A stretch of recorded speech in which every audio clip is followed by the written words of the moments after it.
Welcome to all प्यारे बच्चों। आज हम एक्सरसाइज 5.6 को स्टार्ट करेंगे, जिसमें हम त्रिभुजों के वर्गीकरण के बारे में पढ़ेंगे।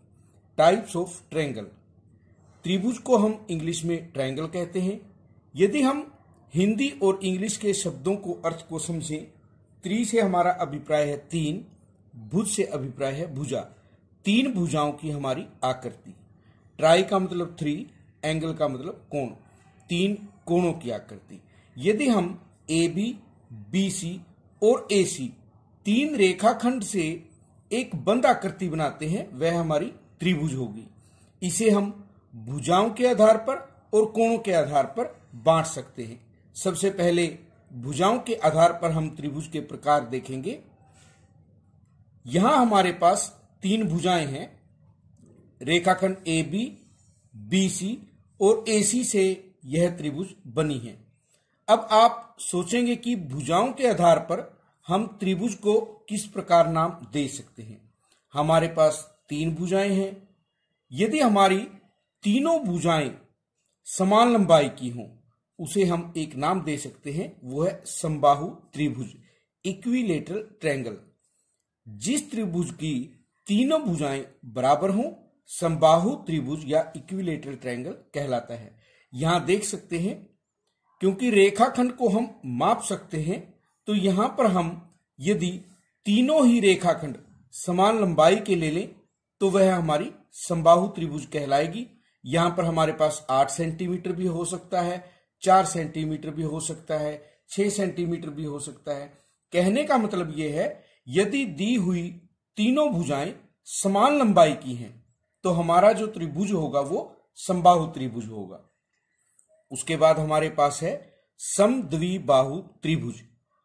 सम मतलब समान, द्वि मतलब दो, बाहु मैंने भुजा।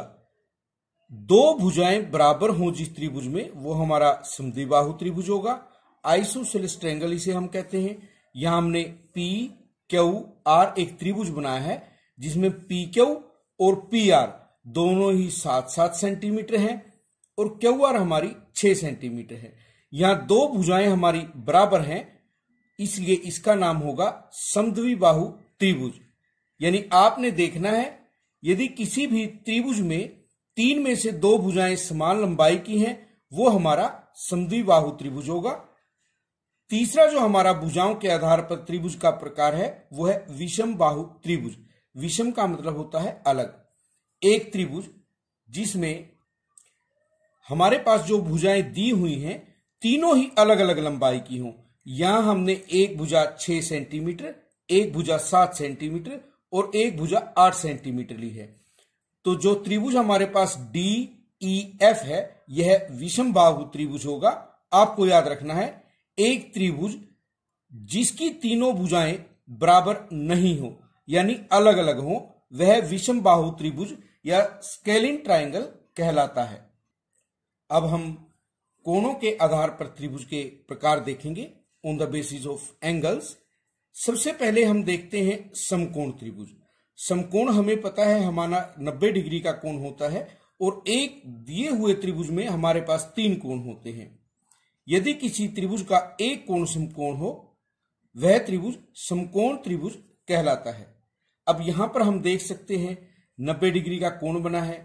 बाकी जो दो कोण होंगे वो हमारे न्यून कोण होंगे, क्योंकि एक त्रिभुज में हमारे पास तीन कोण हैं। यदि हम एक कोण 90 डिग्री का बना लेते हैं, तो बाकी बचे हुए दो कोण, उनका योग जो हो 90 डिग्री होगा। इस प्रकार आपको याद रखना है, समकोण त्रिभुज में एक कोण हमारे पास समकोण होगा। उसके बाद हमारे पास है न्यून कोण त्रिभुज।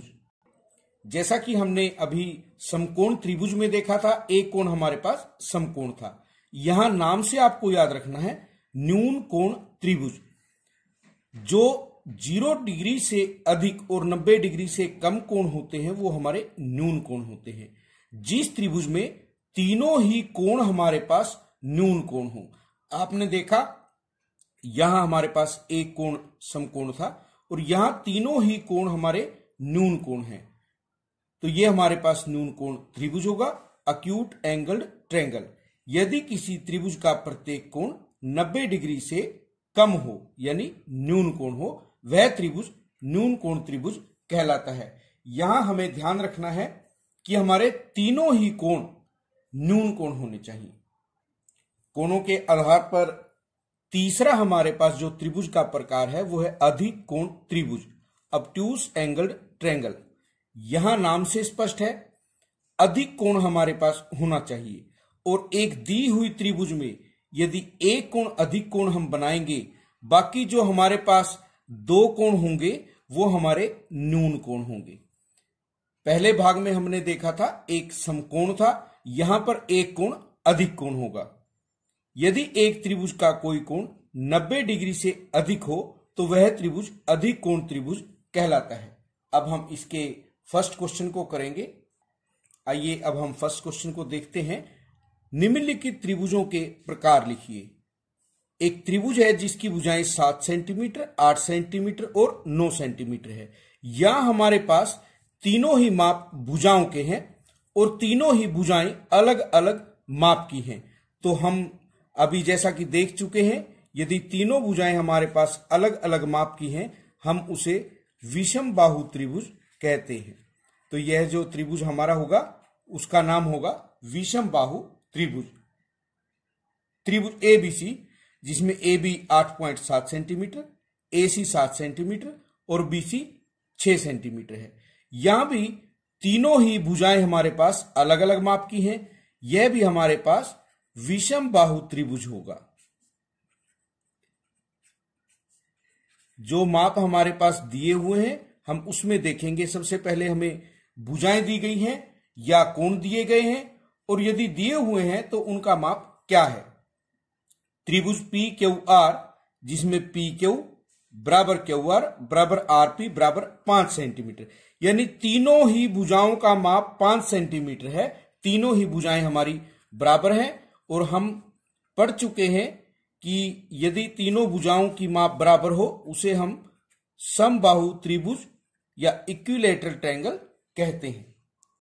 उसके बाद हमें एक त्रिभुज DEF दिया है जिसमें measurement of angle D is 90 degree, यानी कोण D का जो माप है वो 90 डिग्री है। और हमने पढ़ा है कि एक कोण यदि हमारे पास समकोण हो तो उस त्रिभुज को हम समकोण त्रिभुज कहते हैं।